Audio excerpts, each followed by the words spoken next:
Hi, I'm Michelle Chalfant, psychotherapist, holistic life coach, and human just like you, learning to navigate life's challenges. With over 25 years experience, I teach people how to get healthy using the adult chair model. The adult chair model is where simple psychology meets grounded spirituality, and it teaches us how to become healthy adults. From anxiety and depression to codependency and relationship issues, you can use the adult chair for just about anything. Each week, I share practical tips, tools, and advice from myself and a wide range of experts on how to get unstuck, how to live authentically, and how to truly love yourself, all while sitting in your adult chair. Welcome to the Adult Chair Podcast. Welcome to the show for the second time. One of my favorites, Jessi Jean. Thank you so much for having me, Michelle. I'm excited to be back. I'm so happy to have you because you are really one of my favorites. It's, you're like one of my soul sisters here. I love what you do. I love your Instagram. Thank you. Dance around in your underwear. Come see me dance in my undies. It's really impressive, I have to say. So vulnerable. And it's just like you're real. And that's one thing that I absolutely love about you is you're so real and authentic. You really do walk the walk. And that is very impressive to me. So are you ready for Thanksgiving? Whew, can you believe it is already time this year? I don't know if it's a good thing that it's flown by. I kind of feel like it is, but it's also been a very transformational year. But yeah, here we are, almost Thanksgiving. Crazy. And I know people are starting to get anxious. Yep. Because there's a lot of food at Thanksgiving. There's a lot of food just in general, no matter what religion you are, you've got food happening, right? Yeah. There's a lot of celebration happening between now and through New Year's. And, you know, people ask me like, how do you navigate the holidays with so much food? And they go through feeling anxious around food. And then there's the guilt and shame come January. And then of course we do, let me do the New Year's resolution and lose weight and all this. So how can you help us to not have to then go into January feeling like, now I've got to lose 20 pounds because I overate the whole last 6 weeks. So I'd love to get your take on all of this. Holidays are a hard time for a lot of people. Yep. And then we had, of course, the COVID thing on top of it, so everyone is talking about the COVID-20 or the COVID-10 already. So now you're adding to that, the holidays. So talk to us about this. Like, what do you do if you've got anxiety around food? Yeah, absolutely. So the holidays can be a very exciting time for a lot of people. They're very challenging. There's high emotions. We experience some low lows. And if we're struggling with our relationship with food, if we're struggling with body image, those are kind of exacerbated during this time of year. And there's a lot of anxiety around food and all the holiday parties and the buffets and all the sweets and all the indulgent food that we don't normally have, especially when you get around these types of foods and you tend to kind of spiral out of control. So how do we go into Thanksgiving or Christmas or whatever holidays that you celebrate and feel confident navigating those without mentally checking out and kind of having the screw it mentality and then waking up, 2 days later feeling so much guilt or getting to the new year and feeling so disappointed in, kind of what you did the last 6 weeks. And the place that I want to start when we talk about this is with our mindset going into a holiday food scene, whether that's a Thanksgiving dinner, whether that's a holiday party with your coworkers, whatever it is. When you're going into a holiday food scene, we kind of need to begin with the mindset and our energy going in. So I remember when I was deep in my struggles with food and my body, the holidays were a great excuse for me to mentally check out because it was socially acceptable to overeat. And so it kind of felt like this exhilarating freedom that I had during this time of year where I allowed myself finally to eat all the foods I wanted. And because I didn't do that, the rest of the year, I had so much built up internal pressure that when I would get to that holiday party and the buffet was staring at me, it was just like there was just so much anxiety inside me. I wanted to eat and eat and eat, and I never felt satisfied. And I just kept eating and eating and eating. And then I'd get home after a whole night of, overdoing it at the party, and I would continue to eat because screw it, I just did that. I'll start again tomorrow. And Right. those cycles are maddening for those who are experiencing them. They're frustrating. They're impacting our ability to connect with our loved ones, to experience the joy that the holidays should be bringing us, to experience the deep conversations, all of the things that, can be available to us during this time of year if we're not struggling with all of these challenges. And so I always advise that before we get into the holidays, if we can kind of start prepping our mind now for what it's going to look like by setting ourselves up for success. And the very first part of kind of this whole mindset around the holidays and food is how do you want your holidays to go? What do you want them to look like? I utilize an activity with the women inside the Food Freedom Online program called future pacing.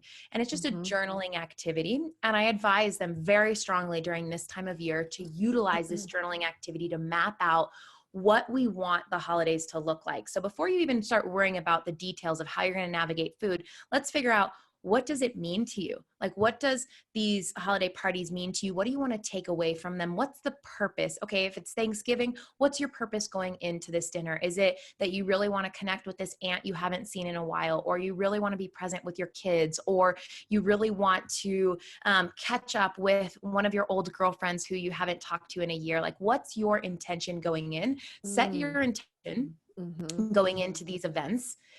And through this journaling activity, that's where I start. I set the intention. Fortunately, I no longer struggle with food, so I don't have to do these types of things. But when I did, this is what I would do. I'd set my intention.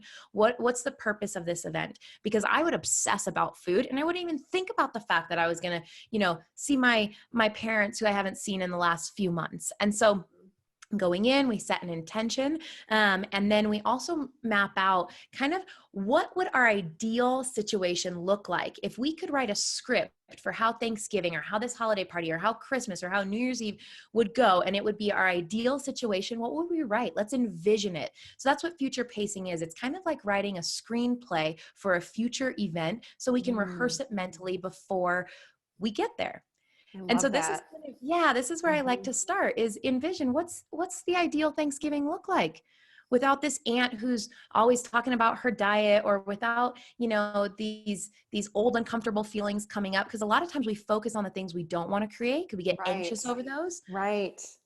Do you think a lot of people have, social anxiety? They might not even know it. And then they're going into the holiday with maybe not just mom and dad there, but again, like you said, like cousins, aunts, uncles, all of these people, they might get compared. They might, whatever's going on, it brings up so much anxiety.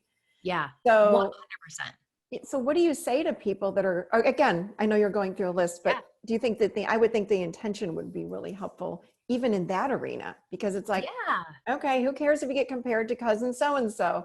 My intention is this. Yeah. We can't control what our loved ones are going to say. We can't control what they're going to do, but we can control our reaction and our response. And if we are grounded by taking the time beforehand to journal out or meditate on how we want to respond, what the potential challenges might be, and how we are going to function in our highest self as we navigate those, if we can envision what would the highest version of myself do at Thanksgiving this year. Would I be snappy with so-and-so who's, saying this ignorant comment, or would I respond in love? And would I, how would the highest version of yourself respond?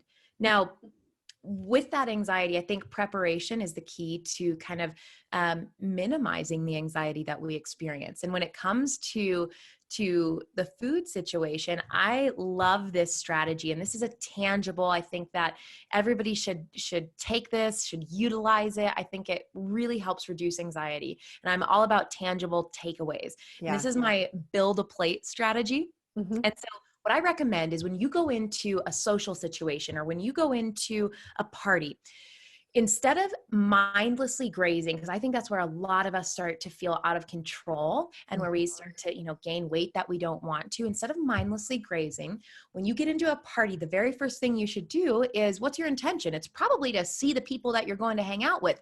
So I always recommend go and greet everybody in the room, go say hi, go introduce yourself if there's new people there, and just kind of get a feel of the energy of the room and kind of sink into your intention. Okay, this is why I'm here. This is what we're celebrating. And then go check out the food scene. Look at the buffet, look at the food. What's the food situation? Check it out. And then if it's a buffet style where you kind of just pick food, or whether it's a sit down dinner, this strategy can work either way. Instead of picking at food, take a plate, like a little snack plate if they're available, and go and take a little bit of everything that you think you want to have on that big dinner plate of yours. Even if it's hors d'oeuvre style, I still want you to try and build a plate. Go and get a little sample of everything, because what happens is a lot of times it's like we sit down for Thanksgiving dinner, we've been picking all day, and then we scoop a big thing of green beans, a big thing of sweet potatoes, a big thing of, the gravy or whatever. And then we have all this food on our plate and it's like, oh man, these green beans are so good, but I really could do without these sweet potatoes. But now they're on our plate and we feel this compulsion. It's too late. Yeah. I have to eat them all. Yeah, I have to eat all of this. Yeah. So instead, if we kind of sample everything that's kind of piquing our interest, then we can say, yeah, not really a fan of the stuffing, but man, those sweet potatoes, I want to double down on the sweet potatoes. And we have to know that with food, in order to stop the binge eating and the overeating cycles, one of the things that's paramount is leading with satisfaction. So important that what you eat is satisfying you.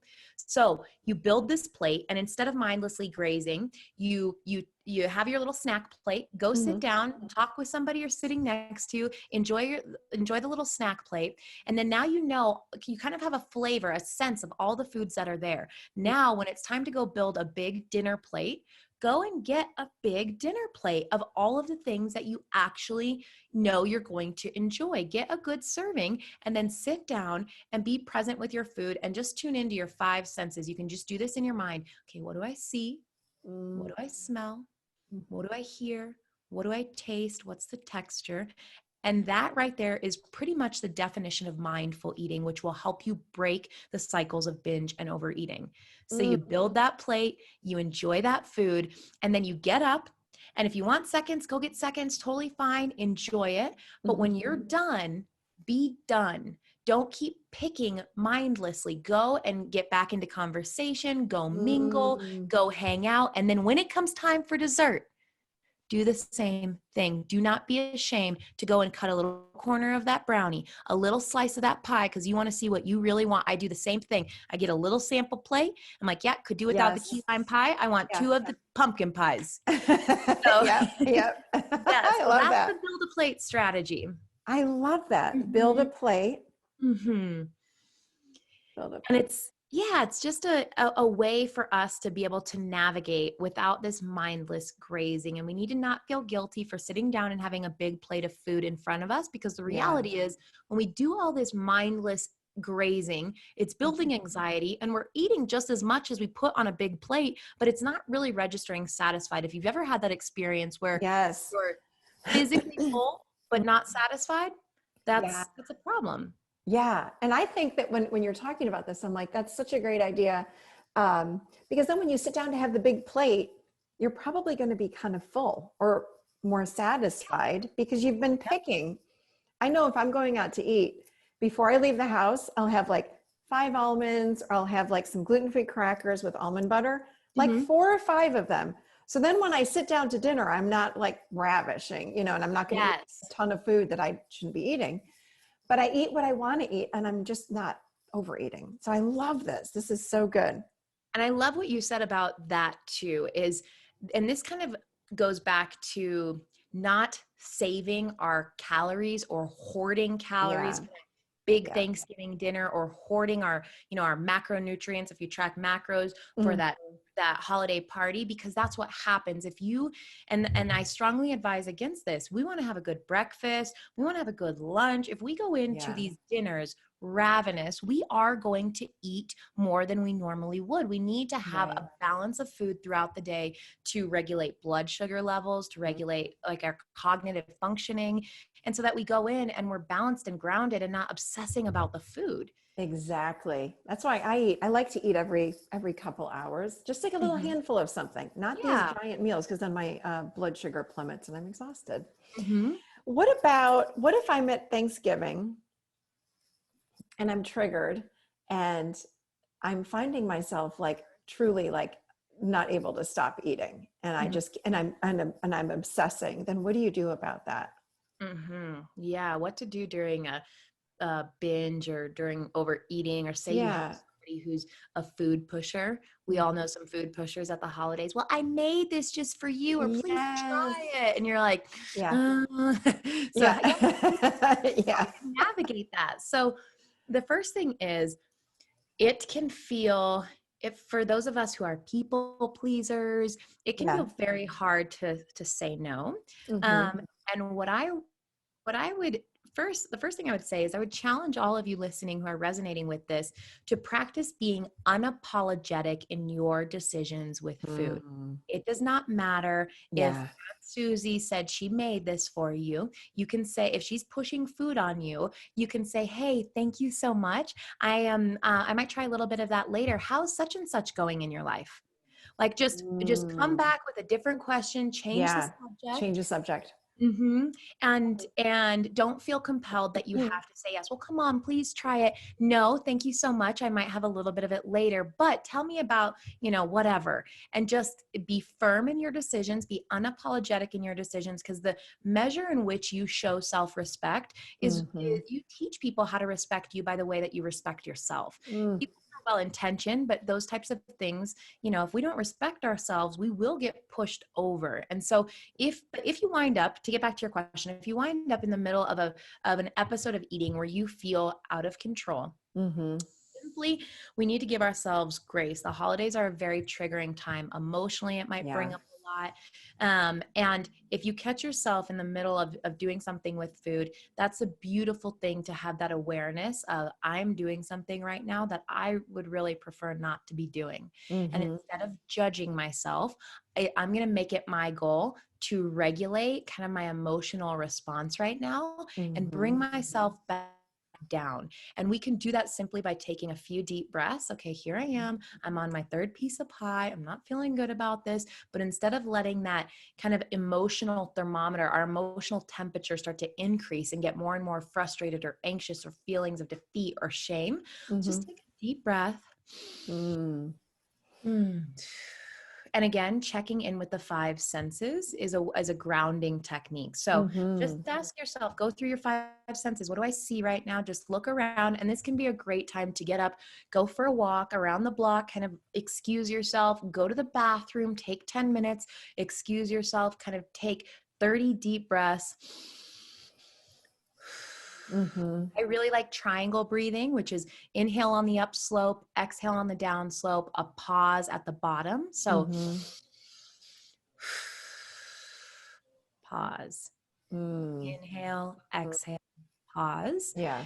It helps regulate our central nervous system. It helps us reground, and then checking in with our five senses and Mm. reminding ourselves, hey, I can have this, I can have this piece of pie if I want it, and then Hmm. asking yourself, not can I, or should I, or shouldn't I, or what am I doing with food? Ask yourself instead, how do I feel right now? Yes. How do I feel physically? Yeah. Yeah. Do you feel like eating more? Not can I or can I not? Because when we say things like that, when we have those types of ideas floating around in our head that I shouldn't be eating this, it Hmm. builds internal pressure that propels us to eat it. So Oh not yeah. can I or can I not? It's how do I feel? Do I want it? Yeah. Yeah, I love that. Mhm. And I love the idea too. I talk a lot about this. Like you got to break the state. Like you're in Yes. that. It's like an unconscious dream state almost. Like I'm eating the pie, I'm eating the pie, I'm eating the pie. I don't even know what I'm doing. It's like Yeah. you got to break your state. Even if Yeah. you go walk across the room, go Yeah. step outside, go to the bathroom, like you had said, and then Yep. do the mindful breathing, or just get mindful of where you are in that moment, and then ask yourself, such a great question. How do I feel? I love that. Mm-hmm. I have a question. So, people, I think, get confused sometimes too about healthy excitement around food. Mm-hmm. You know what I mean? Like there's healthy excitement, and then Yeah. there's, oh my God, I can't wait to get there because I'm going to eat everything on that buffet table. So Yes. talk about like a healthy excitement that we might have around food and what is healthy.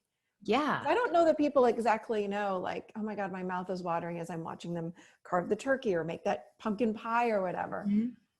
Is that healthy? Is that not healthy? What is healthy? Because I think Yeah. we are a little skewed. We don't know.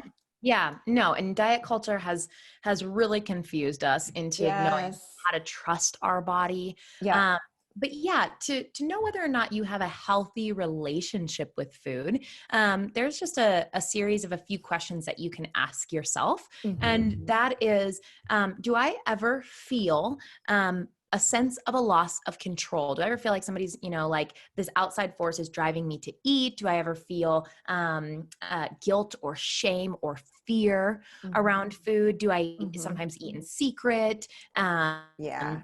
Do I feel like I can't stop? Do I have obsessive thoughts about food, like intrusive thoughts about food? Mm-hmm. Um, do I obsessively look at, calories and macros, and I'm not able to trust my body? Do I have external things that guide my eating rather than my internal intuition and a connection with my body? Do things like meal plans and tracking calories and points, are those things guiding my eating? And if we can answer yes to any of those questions, there's just an opportunity to reprogram our brain so we can have a healthier, easier, more effortless relationship with food. But Mm-hmm. emotional eating, which you're alluding to, where we get excited over eating, isn't always a bad thing. Food is celebratory. Food Yeah. is cultural. Yeah. Food is the holidays. Food is a beautiful connector of people. Yeah. Food is fun. And you don't always have to be biologically hungry in order to eat.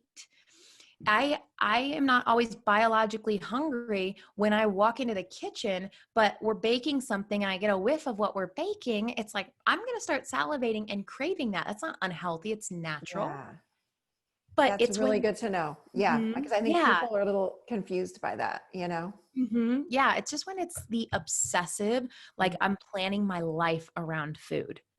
That becomes unhealthy, or planning my life, all of my, whether or not I can go to this restaurant or whether or not I can go to this party is dictated on my fear of what I might do with food. That's Mm. unhealthy. Yeah. That's unhealthy.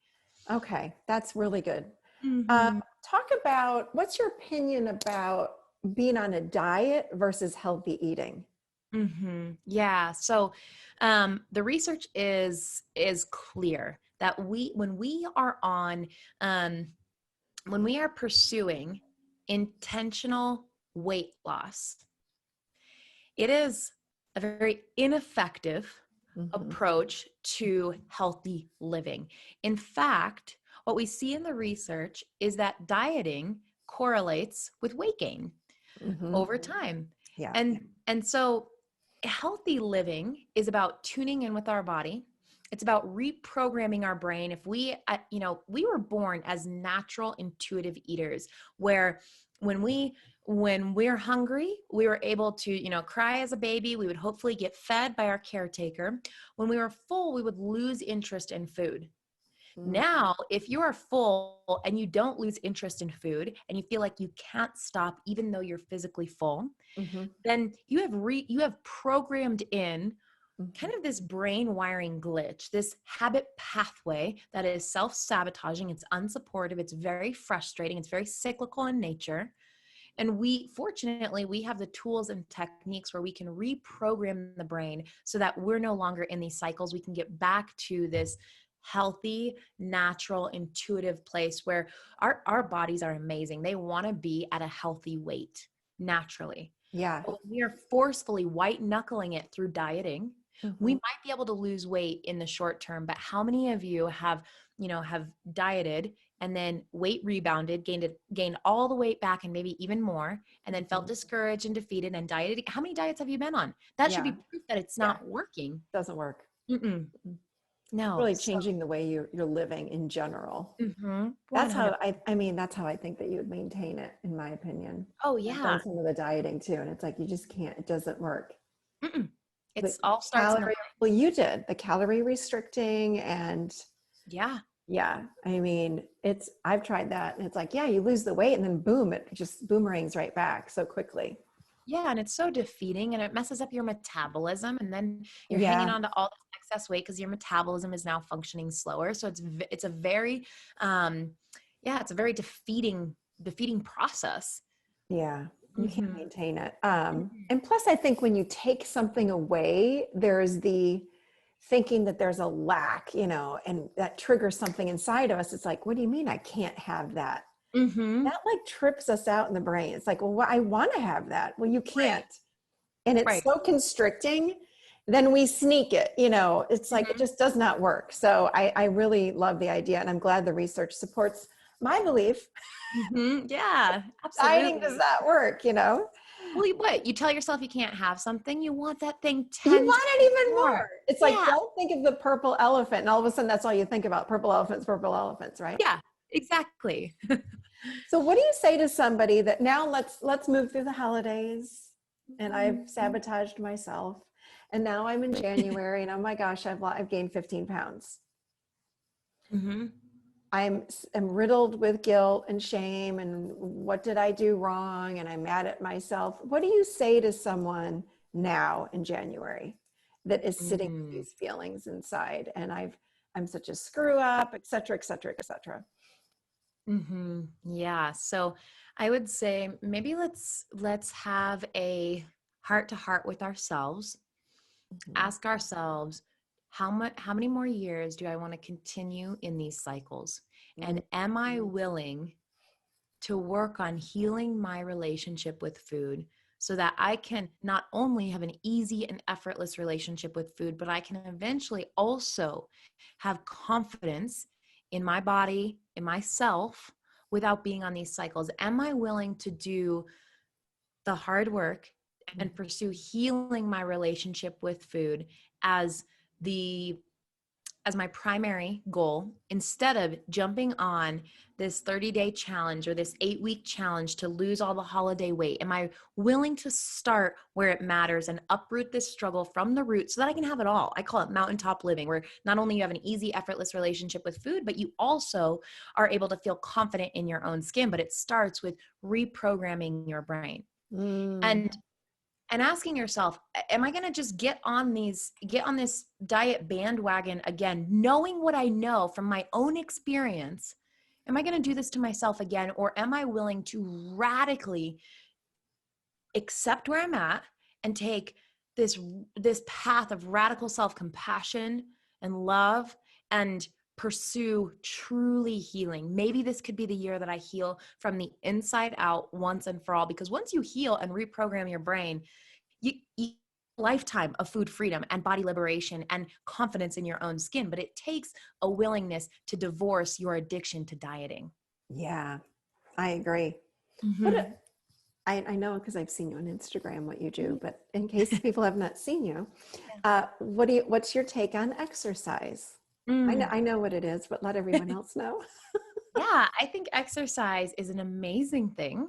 But anything that we do that is fear and shame or guilt induced, or that's the energy that we're going into it, we can take a good thing and make it toxic. It's not, Yeah. I always say, it's not what you do with food that's really the problem. It's how you feel about what you do with food. Same with exercise. It's not really the exercise that's maybe unhealthy or obsessive or bad. It's how you're feeling about exercise. And so if we can start Yeah. to reframe our perspective around exercise and fuel our exercise journey from a place of self-worth and self-abundance and or abundance and self-love and self-respect, instead of this fear, like I have to earn my worth. Like Yeah. I'm not enough unless I do this thing. No, you are Yeah. already enough whether or not you do exercise. We need to have a whole kind of mindset shift around it, Mhm. and not let it be driven from this place of guilt and shame I and was this just going to say, it's guilt and shame all over again. all over. Yeah, absolutely. Guilt and shame. There it is again. Mhm. Um, This was so good. Do you have anything else you want to add? You gave us some awesome, awesome ideas on how to navigate the holidays. What is there anything else that we might have missed? Yeah, I would say just one other tip that I have going into a holiday party or event Mm-hmm. is know that if you're struggling with food and body, first, you're not alone. There's probably people at every single party you go to within your family that you don't even realize that are also struggling. It was Mm-hmm. amazing when I came out and started telling people I struggled with overeating and emotional eating, and I felt like kind of compulsive with food. I felt anxious around food, and I didn't feel good in my body.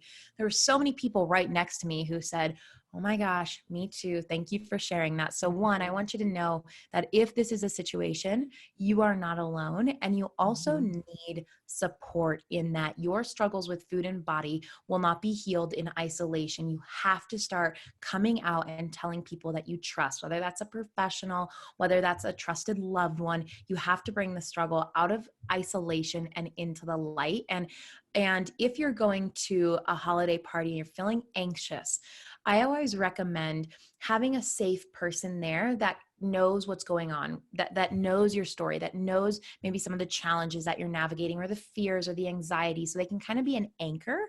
And whether that's, whether that safe person is, a mom, a partner, a friend, just letting them know, hey, so maybe it's another family member that's very triggering for you. Hey, if so-and-so starts talking about this, would you help me navigate out of this conversation? Yes.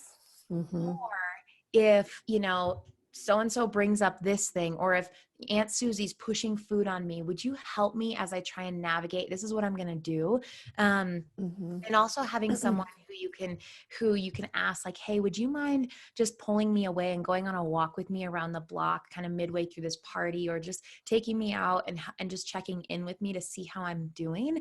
I think that can also make parties more enjoyable. So we know that somebody else is there to support us. They know what we're anxious about, and they're there to function as kind of an anchor of safety for us. So that would be just one more tip that I would have going into the holidays. I love that. Yeah, someone that you can turn to and lean on if you need that. Mhm. Yeah, Yeah, that's really absolutely. important. Really Yeah. important. This was awesome. Thank you again. Yeah, you're so welcome. So tell us, how can we find you? For sure, Mhm. give us your Instagram, but website, all of it, whatever. What do you have going Yeah. on? Absolutely. So, if you're interested in how to pursue healing your relationship with food and body, you feel overwhelmed, you don't know where to begin, or maybe you feel like you've tried all of the things, I would just recommend a beautiful place. Even if you don't feel ready to pursue it yet, that's totally okay. Just start learning about it. Learn the science of what's going on in your brain as it relates to food and body. And I talk all about that on my podcast, the Dear Body Podcast, which Michelle is on as well. I love that she's a guest on our show. But yeah, check out the podcast. I have tons of episodes about what the struggles with food and body look like. How do we begin navigating it? And I think there is a place where a lot of women find a lot of hope that freedom is possible. And then, yes, I spend a lot of time on Instagram. It's at Jessi Jean, JessiJeanNNN.